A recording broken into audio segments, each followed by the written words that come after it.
Little Saturday morning chip break in here.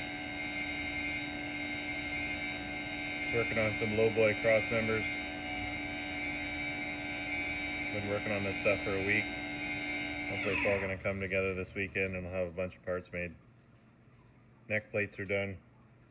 These are getting close, and I'm going to machine some walking beams and traction plates as well, hopefully this weekend. So yeah, grinding away.